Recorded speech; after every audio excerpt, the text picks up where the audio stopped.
Spark Endurance, Rob Noyle and Shelley Pike out on there. One of our few lady competitors. Stephen Neat looking very smooth indeed, using all of that track, and you can see him just tug on that front brake as he heads into Peel Corner. Well, there's Blue Jets and Insignia Racing. Of course, the Insignia boys out there running around in about third position at the moment in these early stages of our 3-hour race. The number 4 machine of Derek Redmond Racing, and Derek not riding this weekend. Tony Rogers out there and Neil Garnham running.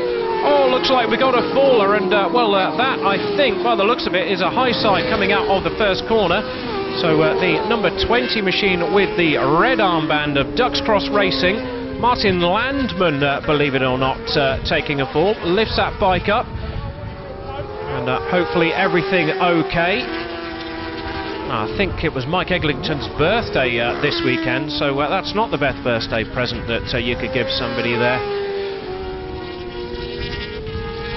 Well, he's going wrong direction at the moment, and I think what happens is he's going to get penalised for that, believe it or not, because you cannot go the wrong direction on track, so that will be a 1-minute penalty given to Ducks Cross Racing. Well, there we go, Martin Landman getting back onto track. Certainly nothing hanging off the bike, so I think it was a relatively gentle one, but he's free to continue. There we have the number 69 machine, one of our other 600s in our junior endurance. So that's the J&B Racing of Jason Bradlaugh and Nigel Bradlaugh, and Nigel Bradlaugh with the yellow armband. One of our elder competitors out there, raced TZ 350s a long time ago, bit of a shake of the head there from the Ducks Cross Racing team. But yep, J&B Racing, Nigel Bradlaugh out there. Nothing a wash and a brush up can't fix on that one, no real problems there. Crash Bung, I think, saved the majority of the damage on that. A bit of over enthusiasm early on in an endurance race, I suppose. Got about 10 laps in, didn't I? Oh yeah, it's only a low speed one really, just a little bit too hard because I thought it was a short circuit race, trying to pass everybody on the first 2 laps. Not good for a 3-hour race, is it really? New set of boots, guys. This one set of boots ruined. Never mind. So there we go, changes are occurring, and Martin Landon giving us a rider's perspective on how not to do it. Well, there we go, the 69 machine now coming in for its changeover. Need to swap over the little red transponders. There's the Visor Vision team. You can see Insignia in the background, and also we have the number 12 machine coming in of Rufix Racing, Dean Smith and Andrew Wythe. Pit Stop Racing do their changing. Quick tap on the tail unit for number 102, the SorryMate.com team, who after a slightly mishap beginning start to get their act together. Refueling takes place in pit lane. As you can see, some very specific equipment required to do that. As the transponder gets changed over, we catch up with Andy McKnight. So carrying the number 1 plate, we've got Andy McKnight, and certainly looks like a return to form, Andy, after what is about half a year off. Yeah, it's slowly coming back. It was a bit of a slow start yesterday. Stephen rode a superb race for us yesterday, got an absolutely cracking start. I think we were about sort of 24th, 25th on the grid because we start with no championship points. I think Stephen was up to 10th by the first corner and 3rd by the end of the first lap. So yeah, he put us in literally pole position yesterday. So my job today is really just to keep plugging away and supporting Stephen. He's putting in some fantastic times. Yeah, the win's on. It's definitely game on. Sweatshop run a slightly different strategy. They're a 1-bike team, so they run longer stints, but their stops are slightly longer because they have to fuel. So we get a good quick stop and we get the best cut of the traffic. Plus tyre wear might play an issue. I know the guys have had issues with the tyres at Brands and at Mallory. I know Mike Dickinson made some changes to the bike this morning. So we'll just have to see how they get on, but if tyres start to play into it, we can sling in some fresh rubber. It doesn't cost us any time. The last hour and a half hour could be quite interesting. Well, you certainly said it, Andy. Of course, Andy, TM72, 2010 champions. There goes the number 2 machine, Sweatshop Racing, currently in second in the National Thousands. And, well, Stephen Neat, there he is, just banging out those laps one after another. Just concentrating on his entry points. So here we go then. Here are the standings after our first hour. It's Sweatshop Racing in first with TM72 in second. M&M Racing in third with Derek Redmond 4 and Insignia 4th and 5th respectively. Half a Chance Racing in 6th, Tank Racing 7th, BLDS Couriers in 8th with Blue Jets Racing and Visor Vision in 9th and 10th respectively.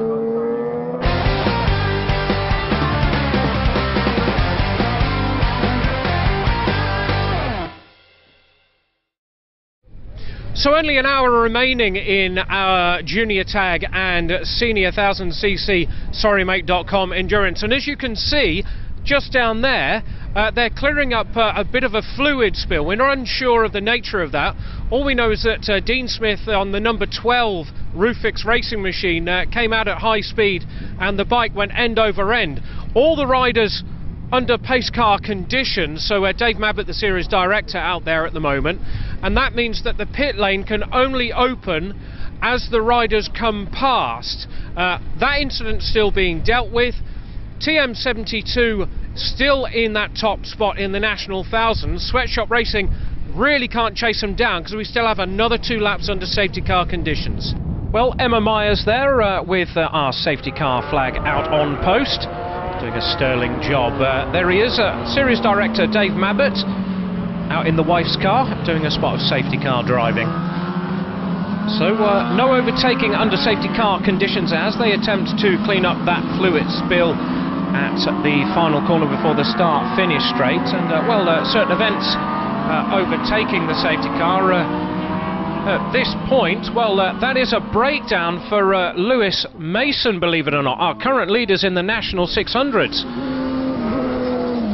A couple of officials, that's Andy and Denzel, pushing it back in. Now, believe it or not, his team was unawares at that point that Lewis had broken down, as Robbie Moore had taken to the gents to take a constitutional, having been called back to do their changeover in a bit of a rush. They were losing time, to say the least. Luckily, not many laps lost as they were under those safety car conditions, and well, hopefully they will be back on track in earnest. So here we go then, the Audi now coming into pits, the lights off, so racing free to continue at the Anglesey circuit, and away they go. It is Sweatshop Racing who lead the pack away. Mike Dickinson still out there on the bike, and well, we haven't seen the usual rider out there, Mick Godfrey, who normally we speak to here at Anglesey, leaving most of the work there to a rather fresher-faced Mike Dickinson, shall we say. But usual overtakes now beginning to occur, but it is Mike Dickinson who begins to move away with this. TM72 still leading at this point, as we see the majority of riders. There's the Derek Redmond Racing people in third, Visor Vision out there, and there's Team Insignia as well, third in the National Thousands. Certainly Mike Dickinson, smooth and quick on that ZX-10R. There's Skell just counting down the minutes on pit wall, keeping abreast of situations. Duckcross managed to get themselves going again, and there's our leaders in the Junior 600s, number 5, the Brand Brothers. And we also see Andy Rouse after coming off the Michelin Power Cup Thousands on the FatBlokeRacewear.com team, slightly further down this time round. He has been having a few issues with the CBR 1000RR. Bit of a bobble there for Mike Dickinson on the number 2 machine. And well, we've got another couple of fullers. That's 115, Visor Vision and Jonty Dixon on the BLDS Couriers. Now, those guys were in, I think, 3rd and 4th at this position, believe it or not, after having a coming together. And they should be able to get those started. and hopefully they should be able to rejoin. But of course, well, different classes together, but losing time, both of them.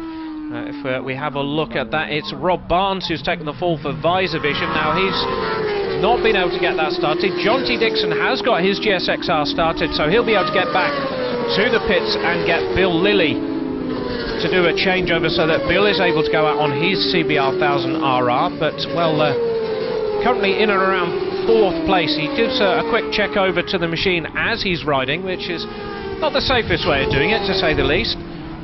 And here we go, it is Rob Barnes having to run back to the pit to do the changeover. You can see these just carrying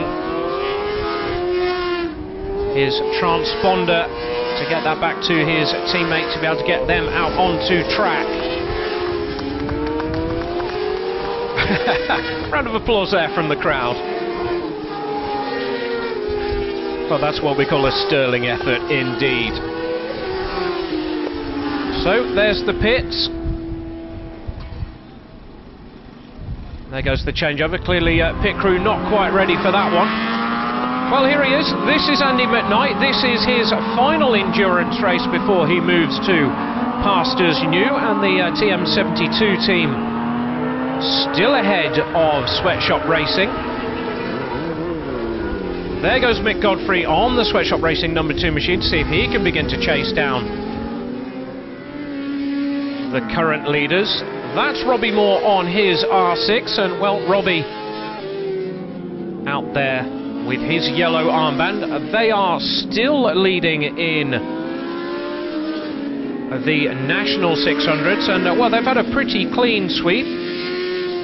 I think leaders of the Junior 1000s is the the ex-TM17 team, now called Blue Jets Racing. And, well, that's Froggy on the bike. One of our Midlanders. Then we have the number 122 machine. That's currently at that. TDM Racing, Michael and Terry Merritt. Brand Brothers leading in the Junior 600s. This will be only their 3rd endurance race. They were brand new to the series at Brands Hatch. So, I think that's possibly Pete Brand out there at the moment on that machine. So there is Mick Godfrey out on the ZX-10R. As you can see, a distinctive petrol tank on that one, having the quick fill system fitted on that, so they can literally fill the bike in about 3 seconds flat and get themselves out. But the checkered flag does go out, and we should be able to give you our final results in the SorryMate.com Endurance. Tank Racing, Chris Mason just shaking the hand there of our winners, the number 1 carrying TM72. Stephen Neat moves his bike to Park Fermate, where all bikes must remain for an allocated time to make sure they cool down. So here we go then, the results. TM72 take the top spot, Sweatshop Racing 2nd, Insignia take 3rd overall, M&M Racing in 4th, with Pit Stop Racing in 5th. Blue Jets Racing takes 6th, with Half a Chance Racing in 7th. BLDS Couriers round the corner in 8th, and Derek Redmond Racing in 9th. Tank Racing round out our top 10. So, in our National Thousands, TM72 take it, with Sweatshop Racing 2nd, Insignia 3rd, Half a Chance Racing 4th, and BLDS Couriers in 5th. National 600s, M&M Racing take the top spot, Pit Stop Racing take 2nd, Ducks Cross take 3rd, Spark Endurance in 4th, and Roundall Racing in 5th. In our Junior Thousands, Blue Jets take the top, Derek Redmond Racing 2nd, Bonsai in 3rd, Sherwood Motorcycles 4th, and Racing Snakes take 5th. In our Junior 600s, TDM Racing take the top spot, SorryMate.com in 2nd, Initiatech JRR take 3rd, with Apex Racing in 4th. Well, in the rookie class then, Brand Brothers take the top spot, J&B Racing take 2nd, Visor Vision take 3rd, with Rufix Racing in 4th.